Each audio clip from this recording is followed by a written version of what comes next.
la congrégation des eudistes fut détruite, comme toutes les autres congrégations, par la tempête révolutionnaire. Ses membres furent dispersés, plusieurs s'expatrièrent, moururent sur la terre étrangère. Ceux qui revirent la patrie furent très recherchés par les évêques, devinrent les uns vicaires généraux, les autres supérieurs de séminaires. Ils acceptèrent des positions isolées. Malheureusement, lors de la restauration du culte en France, il ne se trouva pas une main ferme et habile pour réunir les débris dispersés.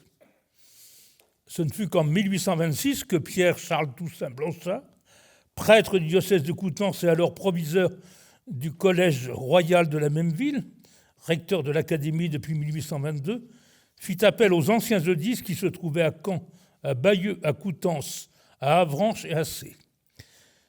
Il les réunit autant qu'il put dans sa maison dite du Pont-Saint-Martin, à Rennes, et là, la congrégation de Jésus et Marie fut déclarée rétablie, mais ce fut un étrange rétablissement. Les vieux eudistes venus de Normandie s'en retournèrent chez eux, reprirent leur position isolée. Monsieur Blanchard demeura proviseur de son collège de Rennes. Ce fut un isolement complet. La pauvre congrégation resta-t-elle sans forme et sans vie, pour ainsi dire, pendant bien des années. C'est ainsi que Louis Gaudère, supérieur général, retraçait en 1860 les premières décennies du siècle dans un appendice historique qu'il joignait à sa demande d'autorisation près du ministre de l'Instruction publique. 20 ans plus tard, en 1880, alors que le gouvernement de la Troisième République ripostait par décret au refus du Sénat de voter l'article 7 du projet de loi de l'enseignement supérieur de Jules Ferry, un mémoire pour la défense des congrégations religieuses rappelait le début du siècle. Beaucoup d'évêques firent appel au dévouement des eudistes échappés à l'orage et leur confièrent soit la direction de leur séminaire, soit même celle de leur diocèse, avec le titre de vicaires généraux. À dire vrai, il semble bien que la congrégation séculière des eudistes ne fut pas alors inquiétée, considérant que ses membres ne faisant pas de vœux, ils relevaient des évêques. Donc ces deux citations à 20 ans de distance ont donné l'occasion, bien des fois, aux biographes des eudistes du XIXe siècle, aux supérieurs de la congrégation, aux historiens, de faire la lumière sur cette lente reconstitution, non sans un certain accent apologétique. Mais comme le notait Paul Milsan en une note de 1967, les faits et les textes sont là et c'est à eux que nous attacherons. Donc, supprimés par le décret de l'Assemblée législative du 18 août 1792 qui traitait des derniers ordres religieux et des sociétés sans vœux, la congrégation de Jésus et Marie n'a plus d'existence légale. L'œuvre de Saint Jean-Eudes était anéantie. Les 140 membres de la congrégation, en 1792, sont dispersés, exilés, incarcérés. Dans son ouvrage au service de l'Église de France, Les eudistes au XVIIIe siècle, Guillaume de Berthier de Sauvigny a consacré la fin de son récit aux survivants, les infidèles, les martyrs, les déportés, les intrépides. Inutile de reprendre cet exposé ici. En plus du décès donc, du bienheureux Charles-Nicolas Ancel, on peut discerner dans ces mauvais jours, c'est-à-dire jusqu'en 1798, une bonne dizaine de disparitions. Et à partir de cette date, rentrés d'exil, libérés des prisons ou sortant de leur clandestinité, les eudistes reprennent peu à peu des ministères diocésains. Sous l'Empire et la Restauration, des anciens eudistes étaient curés, 9 étaient vicaires généraux. Ils tentèrent sans succès, en 1814 et 1816, de reconstituer leur société. Dans ses œuvres immortelles, c'est Charles Berthelot du Chesnay qui écrit cela dans la notice eudiste du DHGE, Dictionnaire d'histoire et de géographie ecclésiastique. Et parlant de ces articles de dictionnaire, il disait « Mes œuvres immortelles ». Les monographies publiées, tout le monde les oubliera, mais les articles de dictionnaire demeurent. Alors peut-on retracer le film des événements ? c'est-à-dire les étapes du cheminement qui conduit à cette date du 9 janvier 1826.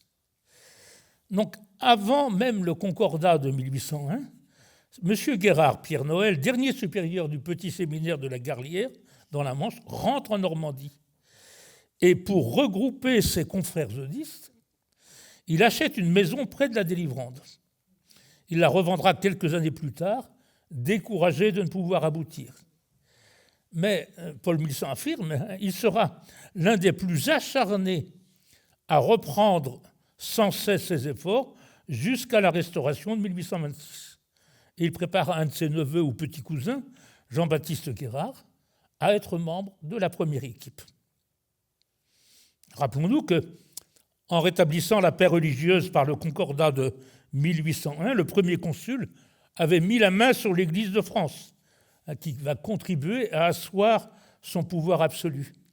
C'est lui qui nomme les évêques, c'est lui qui paie le clergé, c'est donc lui qui commande. Et pour l'Église de France, c'est une suggestion plus totale, bien plus étroite que celle de l'Ancien Régime, mais elle garde l'essentiel, la liberté de la foi et de la pratique religieuse. Et tel quel, le Concordat permettra un réveil religieux en France, spécialement la reconstitution d'un clergé nombreux et docile et l'essor des congrégations religieuses. Le Concordat n'avait rien stipulé pour les ordres, congrégations et sociétés. L'auteur du Concordat n'a pas voulu autoriser la reconstitution des congrégations aux instances du Saint-Siège, appuyé timidement par quelques évêques français. Il a constamment opposé un refus sommaire. Pas de moines. Donnez-nous de bons évêques avec de bons curés, il ne faut pas autre chose. Et toute l'histoire de l'Empire nous fait assister d'une part à une constante poussée venue d'en bas du sein du clergé ou des hommes fidèles en vue de la formation ou de la reconstitution de sociétés religieuses où il serait loisible d'embrasser la vie de perfection, d'autre part à une succession de mesures gouvernementales pour réprimer toutes les infractions à la règle générale. Vous avez reconnu là, donc, M. Latreille dans son histoire du catholicisme en France. Dans un tel contexte, les affirmations de Joseph Dauphin concernant les démarches auprès du gouvernement en 1810 sont de la fiction.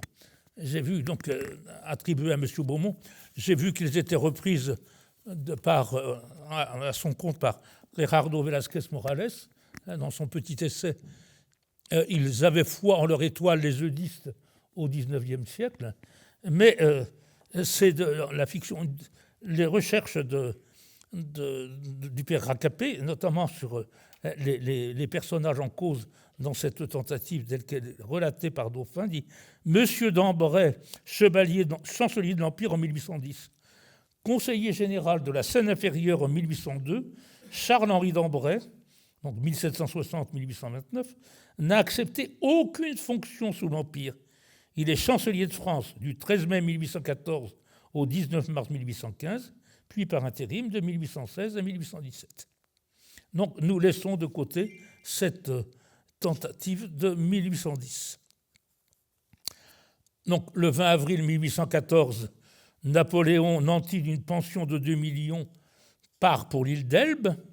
Le frère de Louis XVI, comte de Provence, qui avait finalement trouvé asile en Angleterre, se considérait comme le souverain légitime sous le nom de Louis XVIII par succession dynastique depuis la mort de son neveu en juin 1795. Donc, le 3 mai 1814, par une journée splendide, le nouveau souverain, âgé de 58 ans, fait son entrée à Paris, se rend à Notre-Dame pour un tédéum d'action de grâce. En entrant dans ma bonne ville de Paris, mon premier soin est de remercier Dieu et sa Sainte Mère, la toute-puissance protectrice de la France, des merveilles qui ont terminé nos malheurs. Fils de Saint-Louis, j'imiterai ses vertus. Et la charte constitutionnelle du retour du roi est du 4 juin 1814. Or, dès le 20 juillet 1814, M. Blanchard fait le voyage de Paris et s'adresse au grand aumônier de France, Alexandre Angélique de Talleyrand-Périgord, oncle du célèbre diplomate Charles Maurice. Alors, le texte de cette supplique nous est-il parvenu ? Ce n'est pas impossible, car une copie réalisée le 25 juillet 1816, pourrait bien nous en transmettre la teneur. Je la lis au roi. Sire, les ecclésiastiques séculiers, restes de la congrégation des eudistes, s'approchent avec confiance du trône de votre Majesté pour la supplier de rendre à leur association religieuse l'existence légale que les rois, ses augustes prédécesseurs, lui avaient donnée. Les membres de cette association ne sont liés par aucun vœu, la charité seule les unit sous la direction d'un supérieur général élu par eux. L'objet de leur institut était de former dans les séminaires les jeunes clercs aux fonctions ecclésiastiques, de faire des missions dans les villes et les campagnes, et d'instruire la jeunesse dans les collèges qui leur étaient confiés. Répandus surtout en Normandie et en Bretagne, ils remplissaient l'objet de leur institution à la satisfaction des seigneurs évêques dans les diocèses desquels ils étaient établis. Les témoignages honorables qu'ils en reçurent furent mis sous les yeux de Sa Majesté, votre auguste et pieux frère. Ils méritèrent à leur supérieur général, François Hébert, coadjuteur de M. Dumont, la confiance dont elle l'honora, confiance qui le fit juger digne d'être compris avec deux membres principaux de notre association, messieurs Potier et Lefranc, au nombre des victimes immolées à Paris au mois de septembre 1792. Organes de nos confrères et munis de leur plein pouvoir, nous supplions votre Majesté, sire, d'autoriser notre réunion à l'effet d'élire un supérieur général.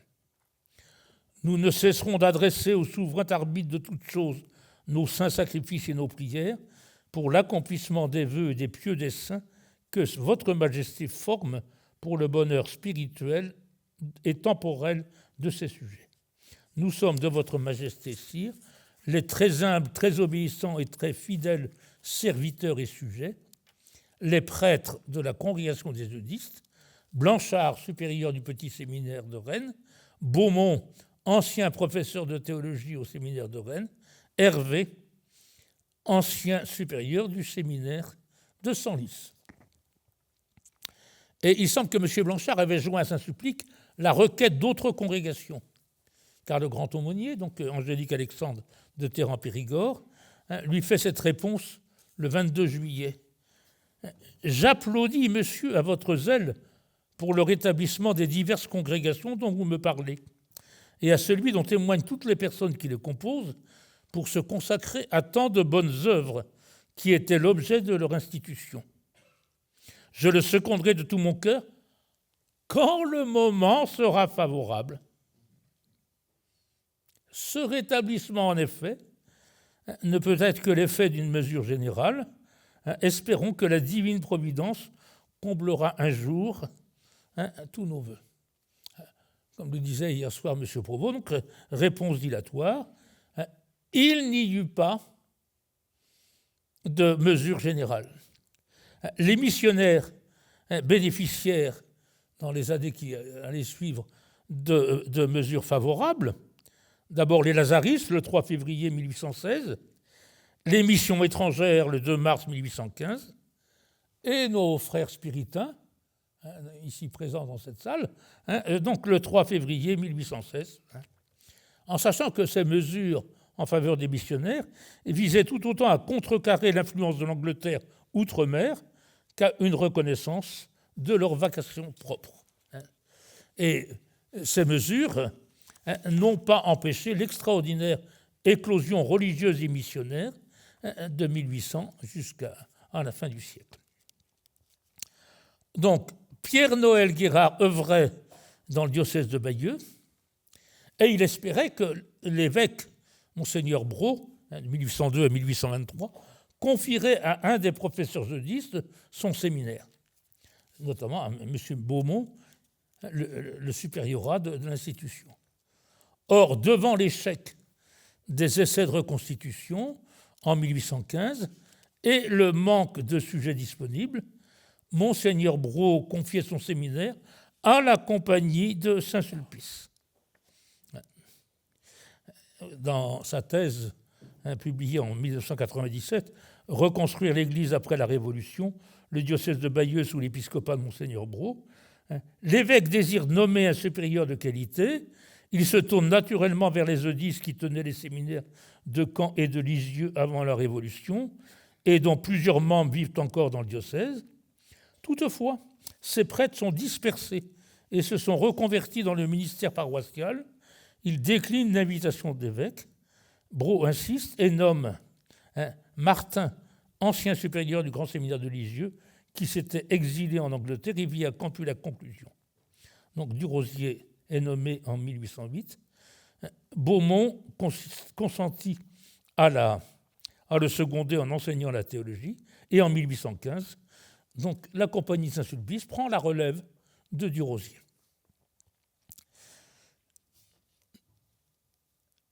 En cette même année, 1815, M. Blanchard est nommé donc, directeur du Collège royal de Rennes, et cette promotion venait à point, puisque les anciens eudisses jetèrent alors les yeux sur lui comme leur sauveur.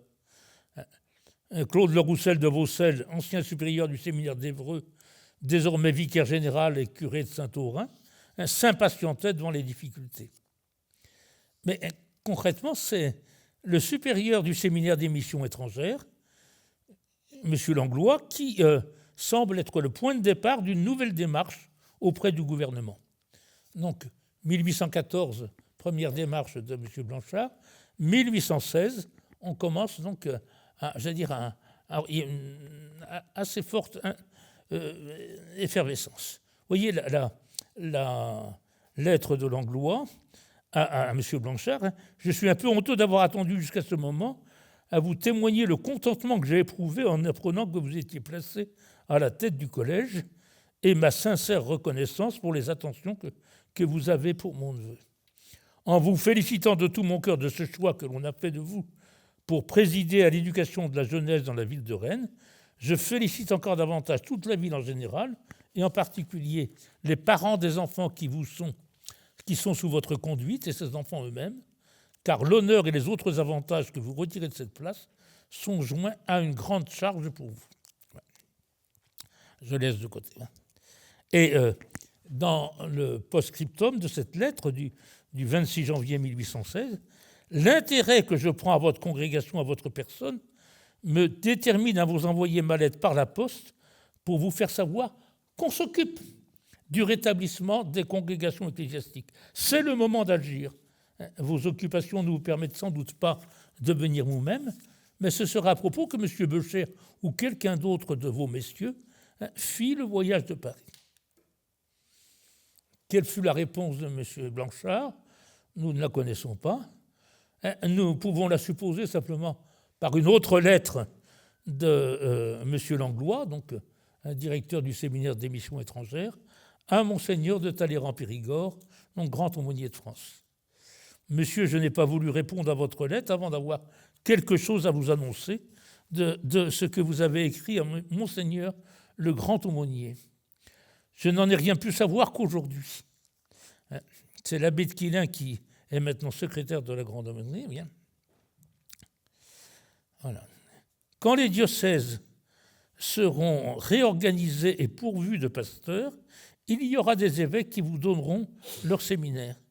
Le bruit court que l'arrangement définitif des affaires ecclésiastiques ne doit pas tarder beaucoup, mais d'après un mot que m'a dit en passant Monseigneur de Girac, j'ai cru entrevoir que cet arrangement ne se terminera pas encore aussi promptement que bien des personnes le crurent et qu'il serait à souhaiter.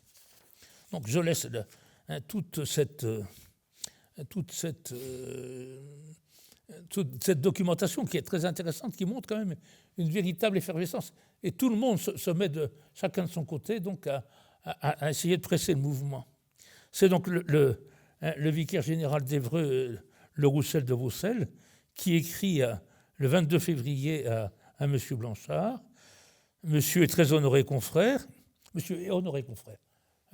Le très honoré viendra après le rétablissement du supérieur général.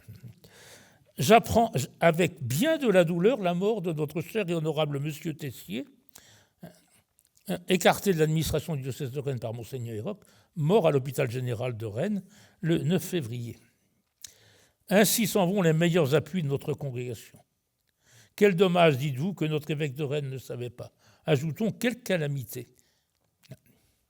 Si vous l'approuvez, je suis d'avis d'écrire des lettres très honnêtes mais catégoriques, non pas à monsieur le cardinal de Rome, dont il n'a guère de raison à attendre, mais au seigneur évêque de Coutances, de Bayeux, aux vicaires généraux de Sées, pour savoir s'ils sont disposés à se prêter au rétablissement d'une société qui, depuis 150 ans, s'est occupée à peupler leur diocèse d'excellents prêtres et à faire des missions dont les fruits ne sont pas encore oubliés. Voilà. Et donc, j'écris ces jours-ci, et voilà. J'écrirai, quand vous le croirez convenable, au seigneur évêque de Bayeux, ayant déjà entamé une correspondance avec lui à ce sujet. On écrira aussi assez. Et donc, il fait le recensement des anciens confrères avec leur localisation.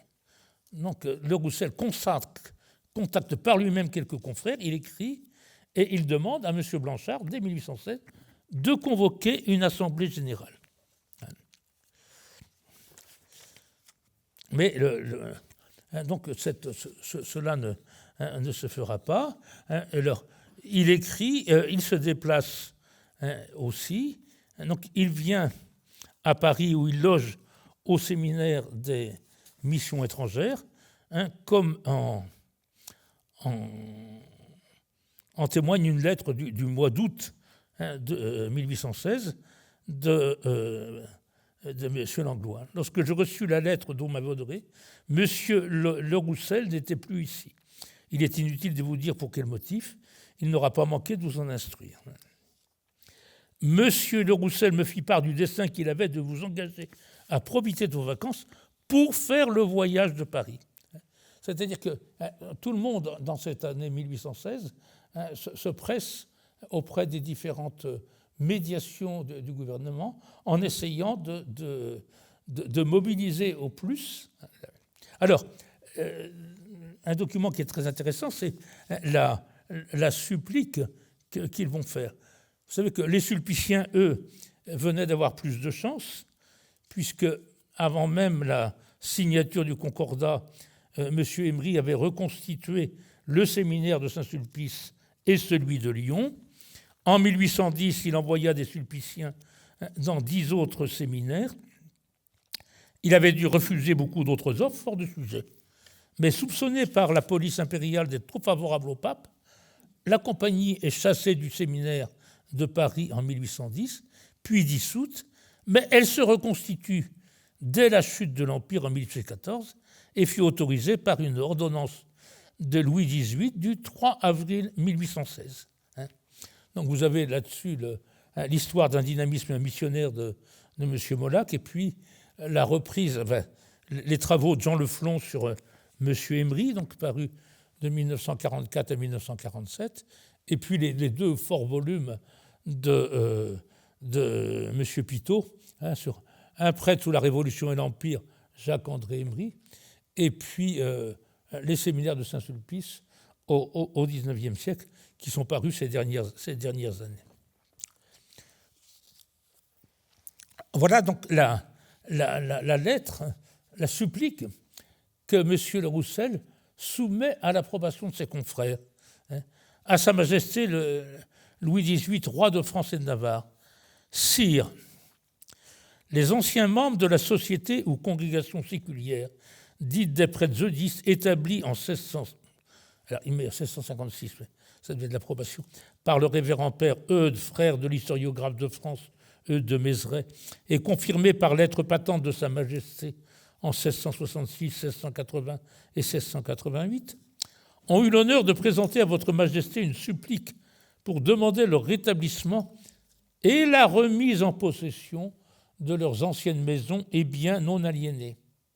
Cette supplique, datée de 1814, a été renvoyée par Monseigneur l'archevêque de Reims, grand aumônier de France, dans les bureaux de Monsieur le conseiller d'État Jourdain, directeur des affaires concernant les cultes, comme de son Excellence, Monseigneur le ministre de l'Intérieur, et de là sans doute dans les vôtres, d'après les ordonnances de votre Majesté. Cette supplique a été sans effet, comme beaucoup d'autres, par le funeste retour de l'usurpateur.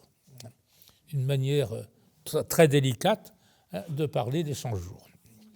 La divine providence, nous ayant rendu pour la seconde fois, pour toujours, nous osons l'espérer, le plus magnanime et le plus religieux des monarques, nous attendons tout de votre bienveillante justice.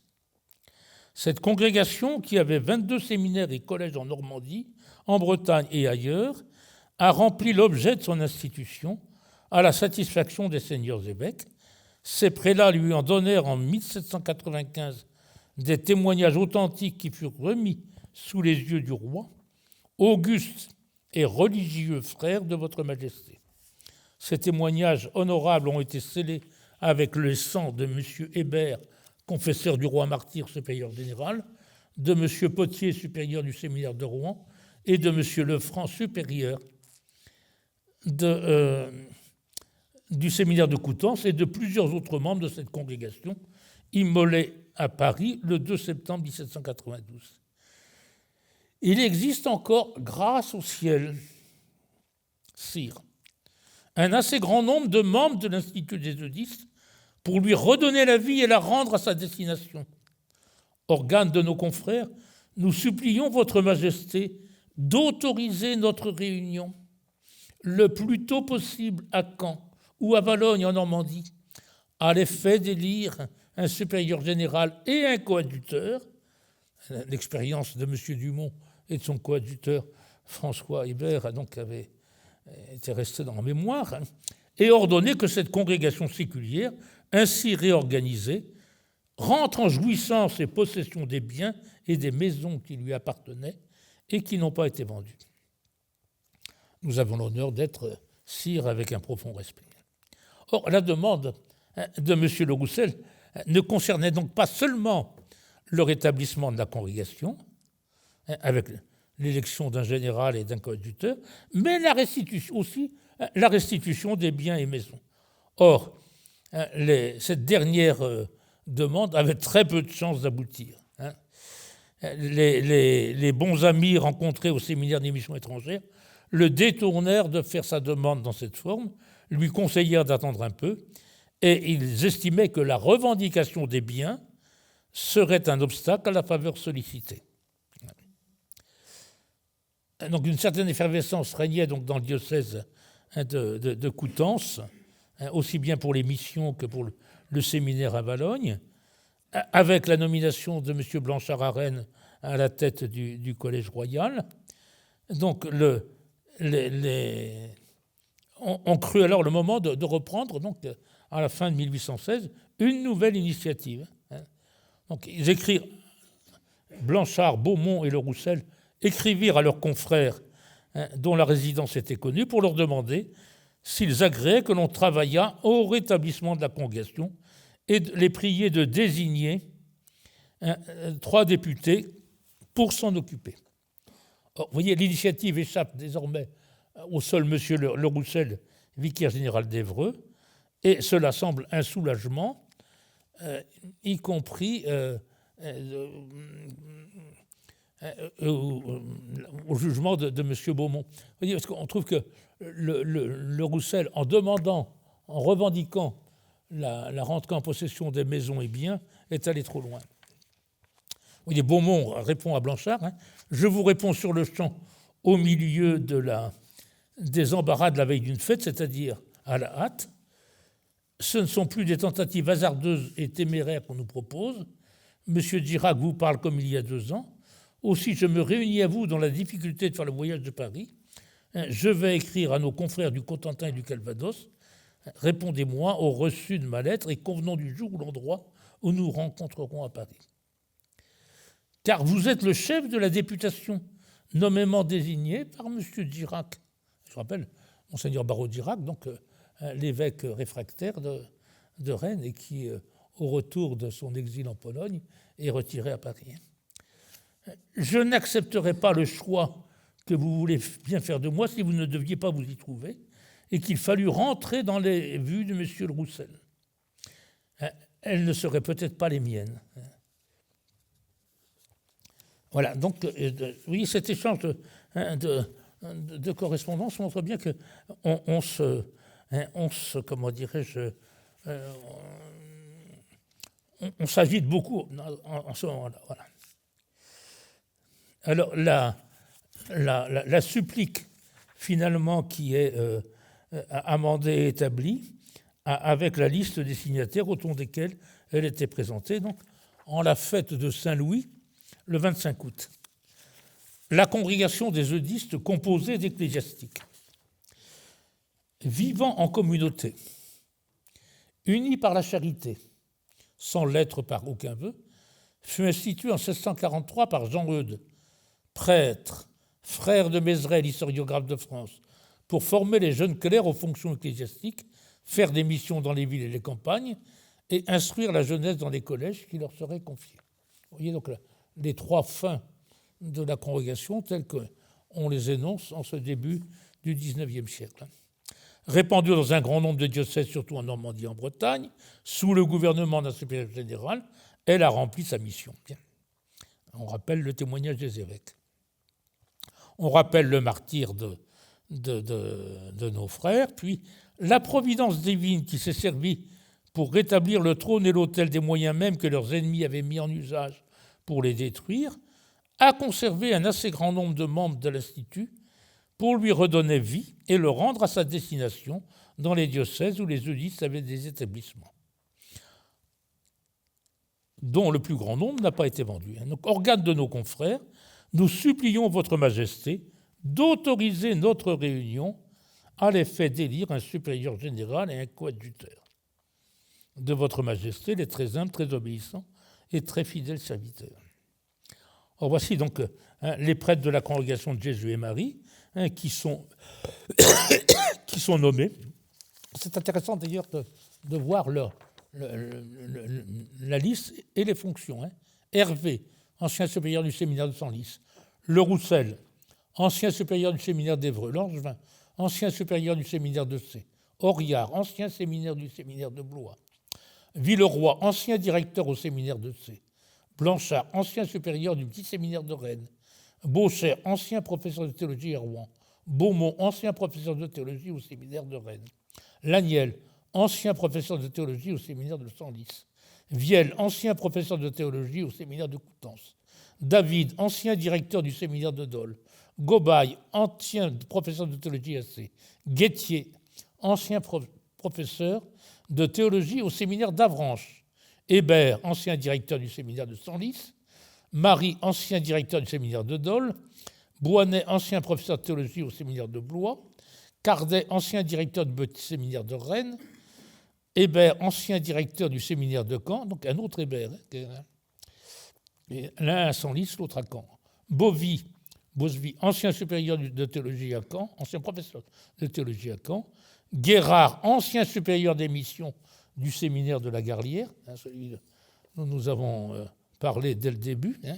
Laurence, ancien missionnaire. Fleury, ancien missionnaire. Provost, ancien professeur de théologie à Domfront. Louisel, ancien directeur du séminaire de Lisieux. Né, ancien professeur de théologie au séminaire de Dole. Millon, ancien directeur du séminaire de Rennes. Le Bouleux, ancien directeur du séminaire de Rennes. Et Vindebourg, ancien professeur de théologie du séminaire de Domfront. Donc, total des sujets, 28. Oui, ce qui est intéressant, c'est que leur fonction, c'est leur fonction au moment de la Révolution, et non pas leur situation actuelle, donc en 1816, que nous connaissons justement par ces échanges de correspondance de cette année 1816. Et donc la supplique est transmise au ministre secrétaire d'État de l'Intérieur. J'ai l'honneur de mettre sous vos yeux la supplique présentée au roi par les sieurs Beaumont et Blanchard, se disant députés de l'ancienne congrégation des eudistes. Ces ecclésiastiques ont été admis à l'audience de votre Excellence le 10 de ce mois. L'objet de leur pétition est d'obtenir le rétablissement de leur société composée de prêtres séculiers qui ne font aucun vœu particulier. Alors, on reprend la même chose. Leur maison chef-lieu était à Caen, celle du noviciat à Valognes. Le premier de ces bâtiments est occupé par la municipalité, une bibliothèque publique, un musée. Le second n'a pas été vendu, mais on en ignore la destination. Ils avaient aussi des établissements à Paris, à Senlis et à Blois. Voilà. Mais donc, le gouvernement rappelle le fait qu'il n'est pas du tout question de pouvoir rentrer dans le N'est-il pas présumé que la plupart de leurs maisons étaient vendues ou sont affectées à des services publics et dont la destination ne pourrait être changée? Et si bien que le 8 décembre, le grand aumônier de France donc écrit au ministre de l'Intérieur: Messieurs, j'ai l'honneur de vous transmettre 3 pétitions qui m'ont été adressées par les frères prêcheurs dominicains, les religieux des Récollets et les eudistes prêtres séculiers qui sollicitent le rétablissement de leur congrégation. Les frères prêcheurs réclament en outre leur ancienne maison rue du Bac qui n'est point vendue. Et messieurs les eudistes demandent à être autorisés à se réunir pour élire un supérieur général. Ces congrégations ont rendu et peuvent rendre encore de grands services à la religion et à l'État, et qu'elles ne peuvent assurément que fixer votre attention et mériter un intérêt particulier. Recevez, je vous prie, l'assurance de la haute considération avec laquelle j'ai l'honneur d'être, monsieur, votre très humble et très obéissant service. C'est bien donc Alexandre Angélique, archevêque de Reims. Et la réponse du ministre de l'Intérieur: j'ai reçu la lettre, bien, le but de messieurs les eudistes comme celui-là étant destiné à exercer le saint ministère, voilà. Il me reste à examiner sous quelle forme et par quels moyens les réunions de cette sorte d'ecclésiastique pourraient avoir lieu. Votre grandeur sait que je n'ai aucun bâtiment à ma disposition. Elle n'ignore pas les obstacles que je m'efforce de surmonter pour arriver à compléter en ce genre les ressources indispensables au séminaire du royaume qui sont de première nécessité. Les fonds affectés aux dépenses du clergé ont tous une intimation également de première nécessité. Votre grandeur jugera si messieurs les eudistes, les Récollets, frères prêcheurs, ne parviendraient pas plus sûrement et plus promptement à leur rétablissement en se bornant à former des séminaires pour le genre de service auquel ils se destinent, les séminaires étant reconnus par les lois et jouissant de tous les avantages qui sont attachés à l'existence légale. Donc là encore, omnia reducuntur ad numos, tout se réduit aux questions d'argent, il n'y a pas de fonds disponibles, mais qu'ils se réunissent et qu'ils forment eux-mêmes donc leur... Voilà, donc les choses en restèrent là. La négociation du concordat entre Louis XVIII et le pape Pie VII était pourtant sur le point d'aboutir. Le fameux concordat de 1817, qui valut au grand aumônier de France et son cardinalat et sa nomination comme archevêque de Paris. Mais ce concordat ne connut pas d'exécution, si bien que la polémique qui s'ensuivit dans le pays contraignit le gouvernement à renoncer à sa mise en œuvre.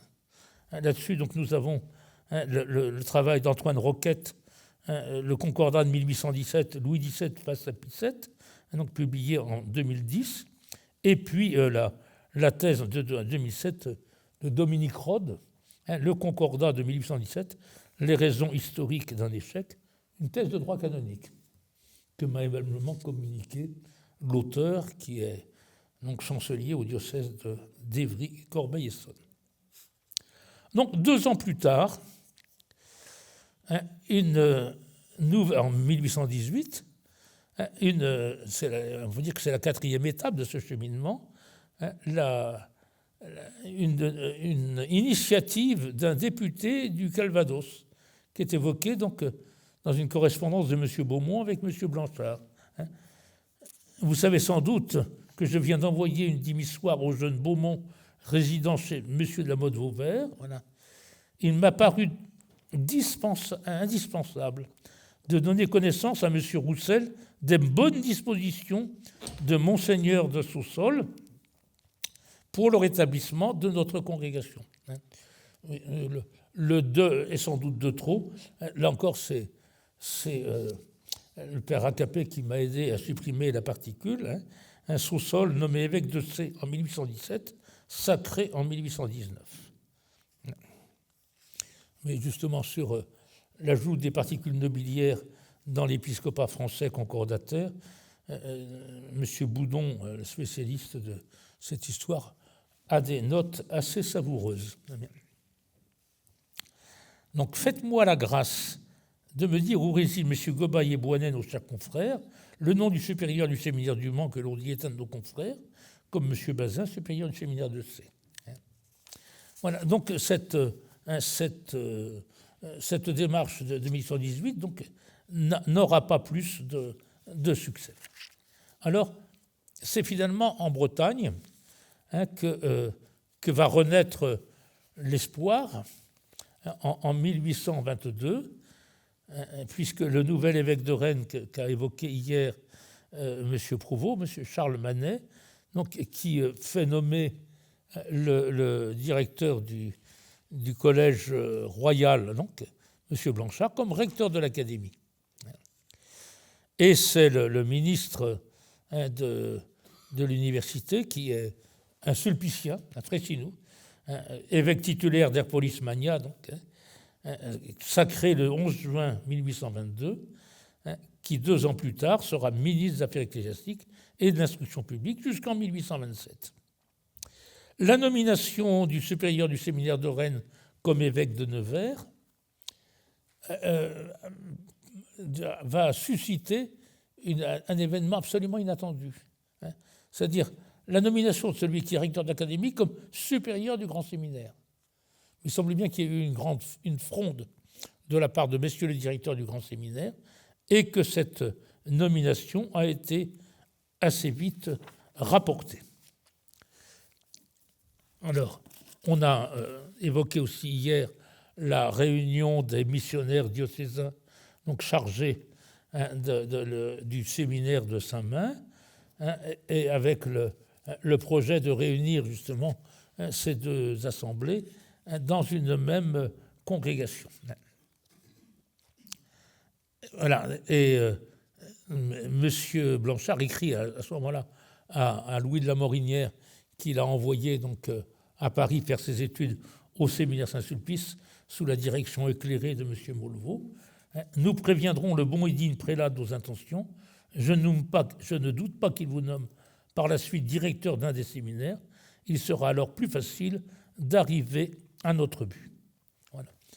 Donc, ces frémissements des années 1820-1824 donc, ne vont pas aboutir. Donc, Monseigneur Manet meurt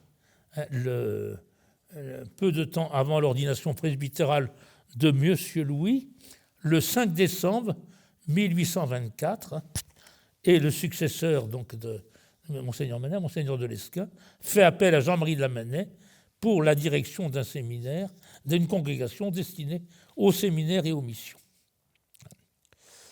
Donc, au premier jour de l'été 1825, nouvel élément. Nouvel élément, c'est le retour de celui que M. Blanchard a envoyé au séminaire Saint-Sulpice. Je rappelle qu'il était donc professeur au Collège Royal et puis résident à la pension Saint-Martin.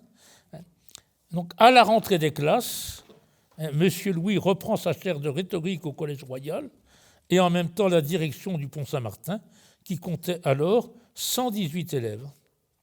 Donc, ayant désormais près de lui ce jeune prêtre de 36 ans, prêt à le suivre dans ses initiatives, M. Blanchard peut envisager l'avenir plus sereinement. C'est dans ces mêmes moments de la rentrée 1825 qu'il reçoit des nouvelles des confrères de Normandie. Donc Pierre-Noël Guérard écrit à Pierre Blanchard « Monsieur respectable confrère, quoique du même corps et depuis bien des années, je crois que nous ne nous connaissons pas, qu'importe, nous sommes animés du même esprit. Je suis l'ancien supérieur des missions de la congrégation. Il m'est tombé entre les mains,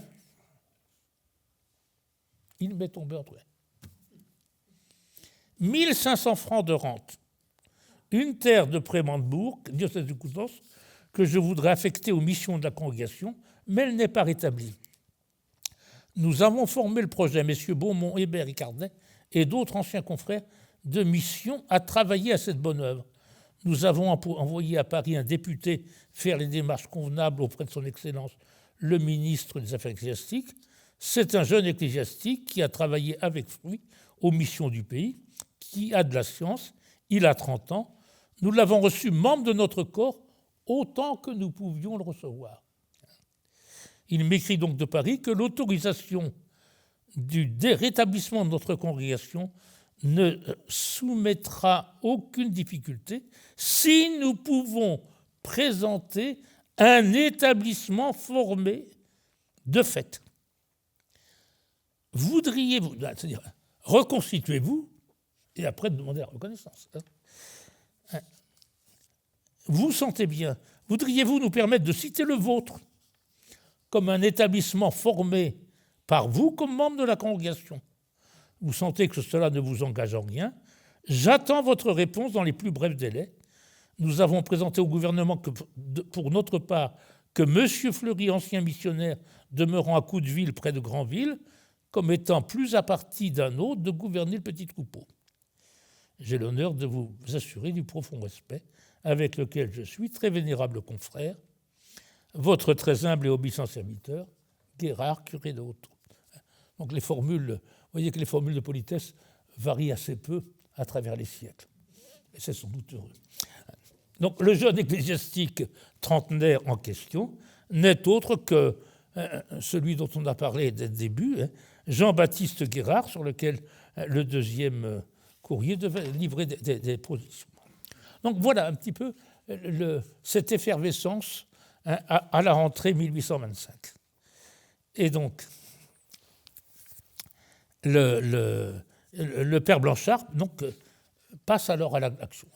Alors, peut-être le fait que l'on propose qu'un autre soit à la tête a motivé la hâte de ce mois de janvier. Donc il convoque une assemblée générale de la congrégation au Pont Saint-Martin, le 9 janvier 1826. Et l'acte de la session unique de cette assemblée, 26e assemblée, aujourd'hui 9 janvier 1826, les prêtres de la congrégation de Jésus et Marie, dite des Eudistes, sentant le besoin de perpétuer cette congrégation qui se détruit chaque jour par la mort de quelqu'un de ses membres, ont cru que le moyen le plus efficace qu'ils pouvaient employer pour atteindre ce but était de se réunir en assemblée générale, soit personnellement, soit par leurs députés, afin de délibérer, statuer et arrêter tout ce qui sera nécessaire pour le rétablissement et la réorganisation de la dite congrégation. Avant l'ouverture de l'Assemblée, on incorpora 2 nouveaux confrères, M. Jérôme Louis et Jean-Baptiste Guérard, présentés comme prêtres anciens missionnaires du diocèse de Bayeux, cousin de M. Pierre-Noël Guérard. Il avait 31 ans et était prêtre depuis 1819. 3 autres incorporés complétaient l'Assemblée, Pierre Blanchard, Charles Fleury et René-Marie Beucher.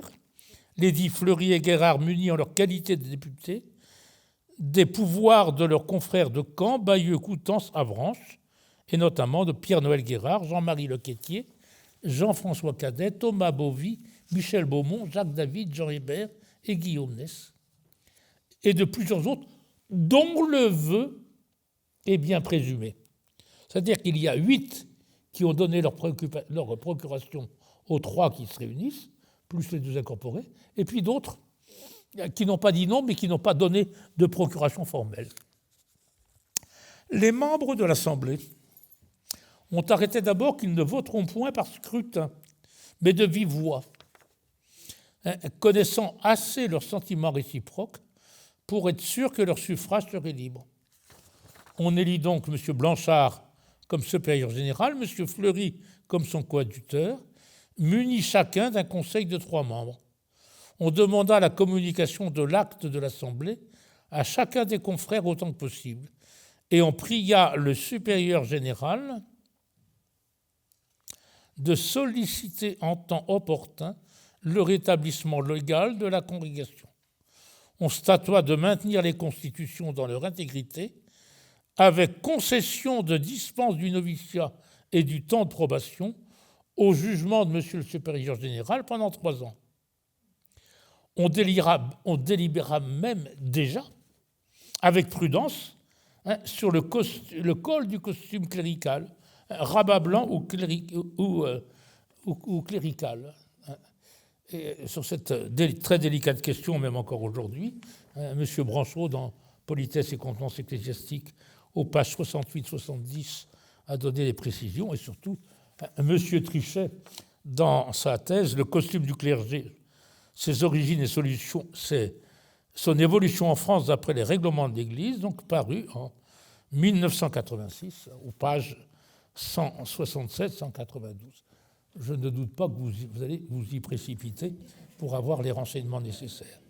Je me souviens que dans le livre Leur Aggiornamento, qui consacrait donc des notices aux différents instituts qui sortaient donc de leur assemblée d'aggiornamento au début des années 70, le père Venard notait à propos des eudistes, ils n'ont même pas un costume particulier pour contribuer au pittoresque du peuple de Dieu en marche. Humble restauration, puisque le lendemain, on se sépara, chacun repartit dans ses occupations, et le père Blanchard resta seul avec le père Louis de la Morinière au pont Saint-Martin. Voyez, si la congrégation de Jésus et Marie se fut rétablie aussitôt après les jours mauvais, elle eût pu le faire en des conditions excellentes, car elle comptait alors un nombre de sujets encore assez jeunes, et la plupart étaient des hommes d'une incontestable valeur. Tous avaient au cœur le désir de cette restauration, mais ils eurent le tort de vouloir obtenir au préalable le consentement des hommes au pouvoir, écrivait donc Joseph Dauphin en 1910. Mais le récit des événements et les documents de notre compagnie donc, peut contester un peu l'affirmation. Les sulpiciens et les lazaristes avaient d'autres atouts que les eudistes n'avaient pas sous le consulat et l'Empire, et leurs tentatives de reconstitution de la congrégation sous la Restauration ont échoué par un concours de circonstances dont on perçoit justement un peu mieux les contours. Pour vous rappeler que l'existence légale de la congrégation commencera avec la reconnaissance du plein exercice pour Saint-Sauveur de Redon, donc sous les supériorats de M. Gaudert, mais ce n'est qu'en 1981 que la République française reconnaîtra la congrégation de Jésus et Marie comme congrégation autorisée. Je vous remercie.